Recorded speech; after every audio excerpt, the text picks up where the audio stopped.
हाय आर्मीज, आपका स्वागत है मेरे यूट्यूब चैनल पीटीएस कॉलेज में ट्रिपल 1 इन भोजपुरी सॉन्ग। तो आज मैं माई मॉन्स्टर हबी का पार्ट 5 स्टार्ट करूँगी। चलिए स्टार्ट करते हैं। जेके ने जैसे ही मुड़ के देखा तो उसके सामने उसकी उम्र का एक लड़का खड़ा था जो उसे देखकर मुस्कुरा रहा था। ये काई था जिसे जेके काफ़ी अच्छी तरीके से जानती थी। जेके ने कहा, तुम यहाँ कैसे? जेके के सवाल पर काई ने मुस्कुराते हुए जवाब दिया, हाँ मैं। क्यों? मैं यहाँ नहीं हो सकता। क्या तुम्हें मेरे यहाँ होने से कोई प्रॉब्लम है? इस पर जेके ने थोड़े गुस्से में कहा, हाँ है प्रॉब्लम। स्कूल से पीछा करते हुए यहाँ तक पहुँच गए। वैसे तुम कर क्या रहे हो मेरे कॉलेज में? इस पर काई ने काफ़ी स्टाइल से कहा, हेलो मिस जेके, किस गलत फहमी में हो और किस गलत फहमी में जी रही हो? अब ये कॉलेज क्या तुमने खरीदा हुआ है या यहाँ की डेस्टी तुम्हारा रिश्तेदार है? जानकारी के लिए बता दूँ कि ये कॉलेज सिर्फ तुम्हारा ही नहीं बल्कि हम सभी स्टूडेंट का है और मैंने भी इस कॉलेज में पैसा खर्च करके एडमिशन लिया है, समझी तुम? जेके ने जैसे ही सुना कि काई ने भी उसी कॉलेज में एडमिशन लिया है तो उसका अच्छा खासा मूड खराब हो गया और वो बोली, ठीक है ये कॉलेज मेरा नहीं है, मैं मानती हूँ तुम जहाँ चाहो वहाँ एडमिशन ले सकते हो, ये मैं मानती हूँ, लेकिन मेरी बात अच्छे से याद रखना। और वो ये कि जिस तरह से स्कूल में मुझे परेशान करने पर मैंने तुम्हारी प्रिंसिपल से कंप्लेन की थी, अगर यहाँ तुमने मेरा पीछा किया या फिर मुझे परेशान किया, मैं बिना हिचकिचाहट के यहाँ भी तुम्हारी कंप्लेन करूँगी और तुम्हें रस्टिकेट तक करवा दूँगी, इसलिए मुझसे दूर ही रहना, समझे? इस पर काई ने थोड़ा करते हुए कहा, किस गलत फहमी में जी रही हो तुम?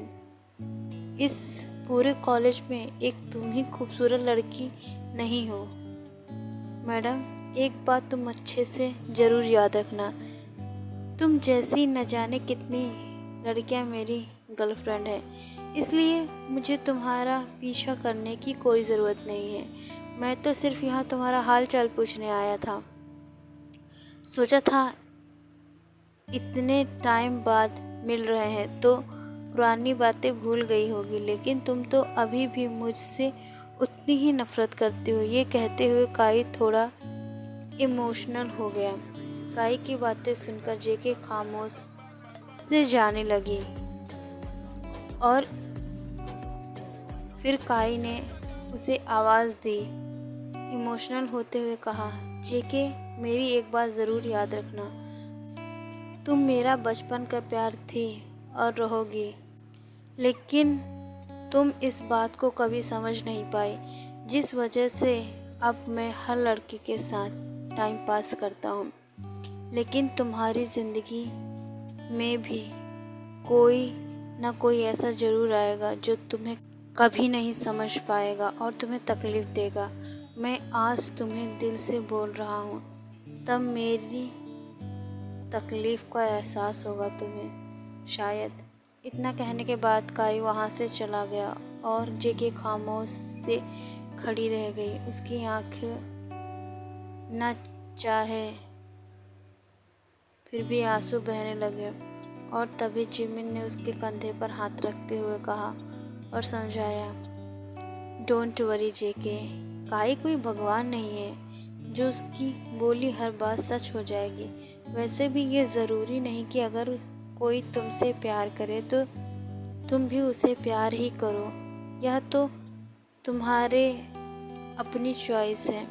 जिमिन के समझाने पर जेके को भी थोड़ी तसल्ली हुई और वे दोनों क्लास की तरफ बढ़ गए, लेकिन अब जो होने वाला था वह उससे भी ज़्यादा मूड को ख़राब करने वाला था, जिसकी कल्पना जेके और जिमिन में से किसी भी ने भी नहीं की थी।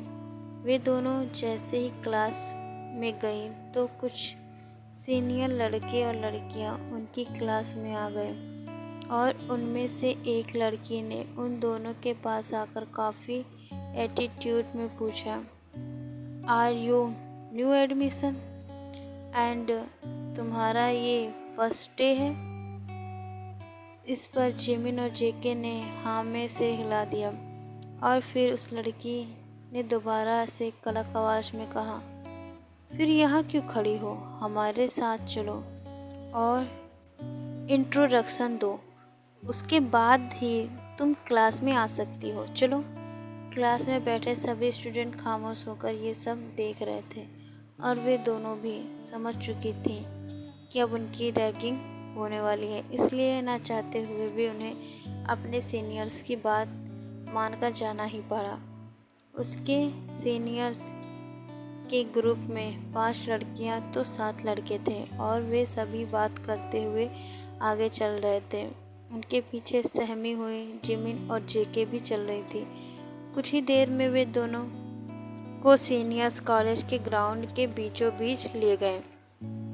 सबसे पहले एक लड़के ने जिमिन को आगे बुलाया और उसको काफ़ी एटीट्यूड से बोला, जल्दी से अपना इंट्रोडक्शन दो और अपना नाम और फिगर बताओ हमें। इस पर जिमिन ने कंफ्यूज होते हुए कहा उस लड़के से, इंट्रोडक्शन में नाम और एज यह सब तो कॉमन है, लेकिन फिगर पूछने का क्या मतलब? इस पर वह लड़का शरारती अंदाज में बोला, हाँ मैं मानता हूँ नाम और एज यह तो कॉमन है, लेकिन फिगर तो कॉमन नहीं है ना, तो उसे भी तुम्हें बताना ही होगा।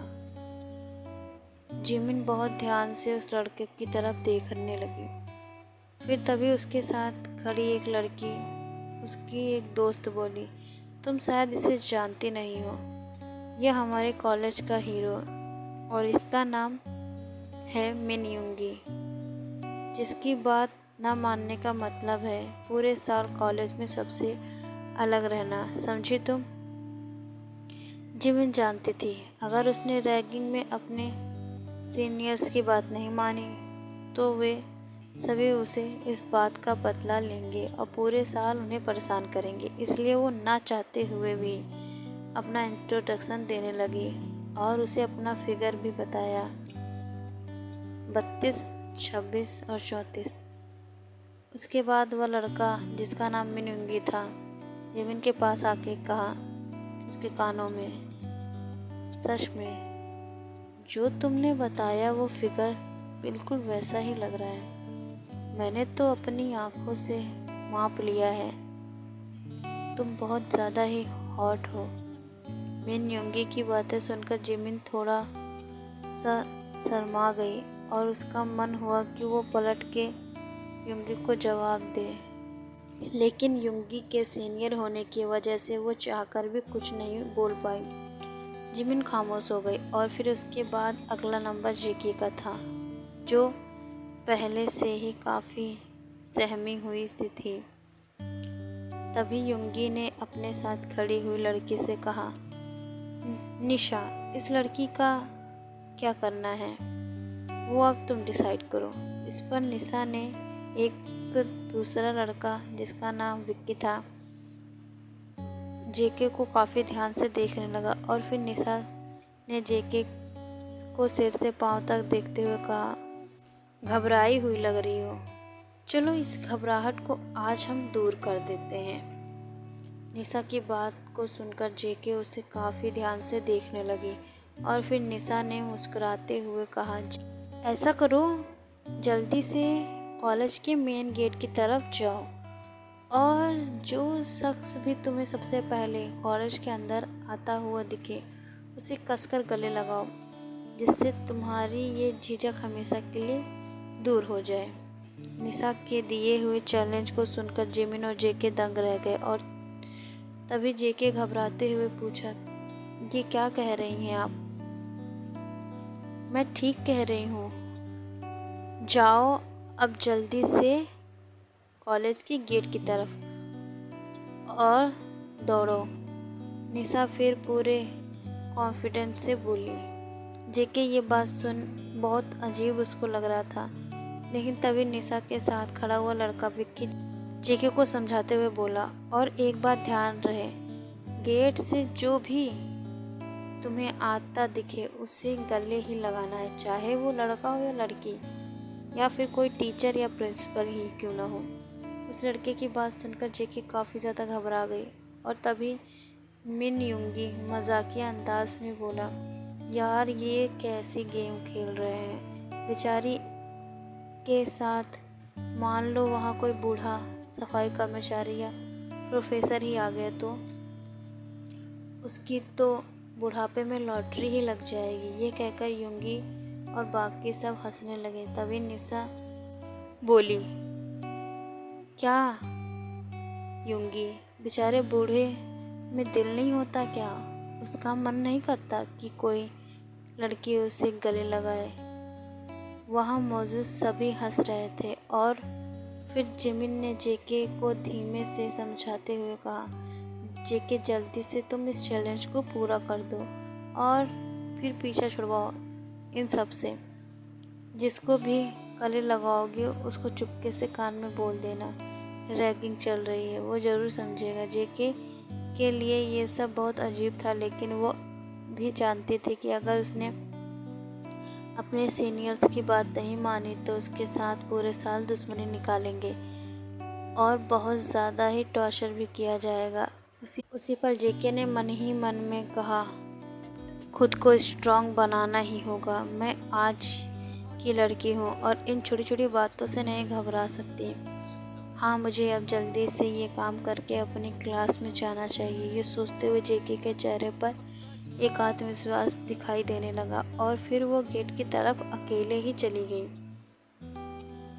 कहीं ना कहीं उसके मन में घबराहट थी कि, लेकिन फिर भी उसने घबराहट को खुद के आत्मविश्वास से जितना हो सके उतना दूर रखा। वो धीमे धीमे चलते हुए कॉलेज के गेट पर पहुंच गई और किसी के अंदर आने का इंतज़ार करने लगी। तभी उसकी नज़र एक लड़की के ऊपर जाती जो गेट के अंदर आ रही थी, और फिर वो खुद से बोली, थैंक गॉड लड़की ही आ रही है, अब मुझे कोई टेंशन नहीं।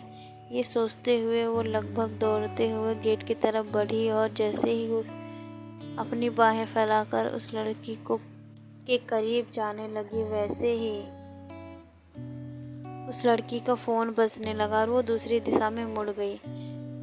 जेके भी इस समय अपना बैलेंस नहीं बना पाई, और कोई और शख्स जो ठीक उसके लड़की के पीछे ही कॉलेज के अंदर आ रहा था उसी के गले लग गई।